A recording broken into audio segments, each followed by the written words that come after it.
Intrigued is a key word because intrigued means we're considering it, but we're not sure yet. I'll get to back to that in a second.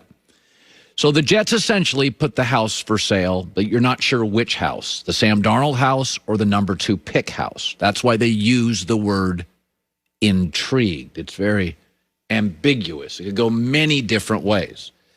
So when I saw the story, my takeaway was they were first softening the blow for Darnold and his agent. Hey, guys, we're going to move off you.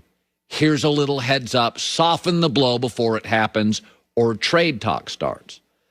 It was also, in my opinion, when I saw we're intrigued with Kyle Wilson, it was telling the Bears, the 49ers, and the Washington football team, call us and make an offer for Sam Darnold.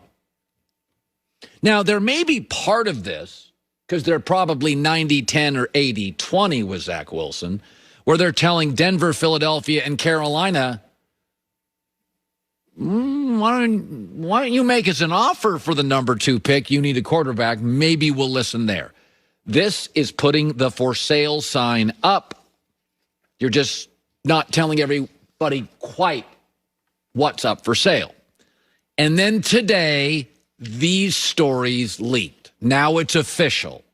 Now they're telling you what's for sale. Joe Douglas, the Jets general manager, according to Ian Rappaport, tells reporters he will answer calls pertaining to potentially trading Sam Darnold. Brian Costello, New York Post, covers the Jets. Douglas says he'll answer calls about Sam. This is a departure from his stance last year in October that he said he was untouchable. So Sunday, they put the for sale sign up. Are they selling the 2 pick or are they selling Darnold? And today they made it official. They are moving off Sam Darnold. It's probably 90-10, 80-20. If they don't get a good deal, maybe they move off it if somebody like Carolina steps up and gives them the moon. But they're going to move off Sam Darnold. I've said this before. If I was, I have my questions about Zach Wilson. He looks skinny. I didn't see him beat any good teams in college. But, either to Josh Allen. I trust my eyes. He just doesn't look like a guy that's going to take over the league. But, what do I know? Trevor Lawrence does. Josh Allen does. Herbert this year did. They just big, strong move. Big Ben in his prime did. There's guys that they look the part. You're just like, oh, yeah, that guy could take over the league. Deshaun Watson has moments. You're like, that guy should be winning, a lot of playoff games. So I will say this, is that I kind of felt they would move off Darnold, and the reason was simple, is that new GM wants his quarterback, and new coach wants his quarterback, and in the end, and I think this happens a lot, you just want a fresh start. I mean, you move to a new house, and you just want to buy some new furniture. You want it to feel like a new place, even though you may not need everything. You're like, let's get a new couch, and let's kind of redo a bathroom. You want to make it your own. Joe Douglas wants to make the team his own, and Robert Saleh, the head coach, wants to make the team his own, and so they're going to move off Sam Darnold. And I'll say it again: John Lynch of the Niners, I know, likes him. Chicago has Nick Foles. Washington, this is what I talked about a month ago. He feels like a tough guy, very much a Ron Rivera fit. So Sam Darnold, he's the house for sale. Make your calls. Joe Douglas now telling multiple reporters, we will take your calls. Good stuff. Another move. Could be quick. Hour 2, live in L.A. The Herd, next. Hour 2, here we go. We're live in L.A. It's The Herd, wherever you may be and however you may be listening. Fox Sports Radio, iHeartRadio, FS1. 5 minutes, Antoine Walker stops by. He's great. We got a bunch of NBA stuff getting close to the All-Star game. Herd brought to you by Jersey Mike Subs. Be a sub above. So, first of all, I don't like being labeled I'm a hater for anything.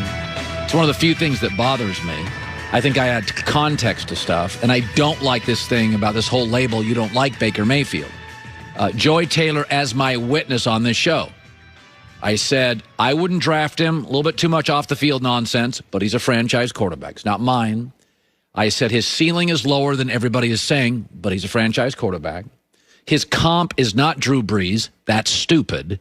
His comp is a better Case Keenum, to which people were outraged. And I said, Case Keenum went like 11-3 one year when he had a good Minnesota team. Case Keenum can play. He's one of the best backups in the league. Yes. Baker's better than Case Keenum, but they have similarities physically. They don't have a huge arm.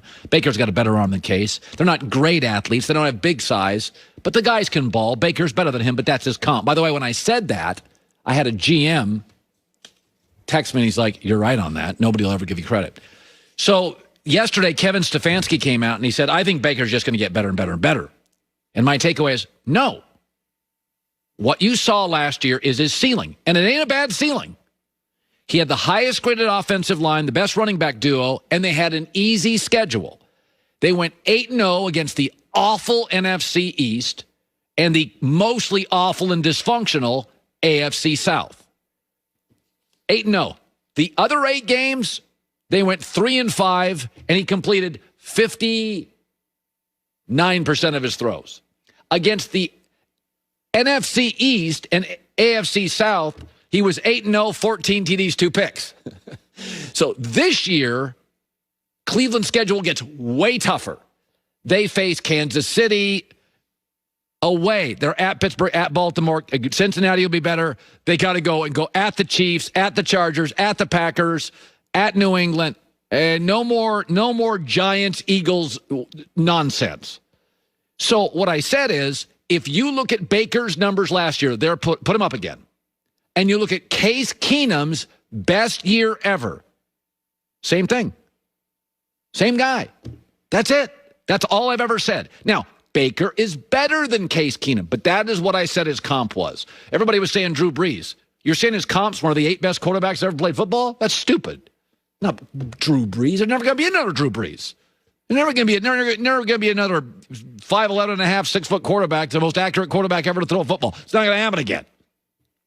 So anyway, I when I saw this yesterday and I heard this, he's going to get a lot better. Remember, the minute you pay Baker, you can't have both running backs. You can't have the best graded offensive line. You can't have the most underrated wide receiver in the NFL, Jarvis Landry, who's just unbelievable. By the way, the backup tight end, David Njoku, now wants out. You can't have all these stars on offense. And also, because the defense is so bad on the back end, Baker's always in these shootouts. You can't have Baker dropping back. Last year, when Cleveland asked Baker to carry the team, when they said throw the ball 35 times or more, it was 1-4. So this again, joy is here. This is not a shot at Baker. Let's contextualize this. It's not a shot. I'm just saying what I've always said. He's a franchise quarterback. His ceiling is lower than all the nonsense on the interweb. Well, if you don't pour praise on someone anymore, then you're automatically a hater. That's the world we live in. If it's just not, it's unbelievable. Yeah. Everybody's unbelievable. There's like 4 unbelievable players in the NFL. Like 4. I think that's just how Darius Leonard was on our show yesterday. He's unbelievable. George Kittle, unbelievable. Mahomes, Rodgers. So like 5 guys in the league. Unbelievable. That's how it goes. All right. I don't think you're a hater, Colin. Thank you. Very supportive. It's nice. It's just very troubling. Sometimes, Cleveland takes a lot of shots at me. It's very personal. It's very painful. But we move on. All right, Antoine Walker played 12 years in the NBA, lives in one of my favorite American cities, Chicago. He is now joining us live.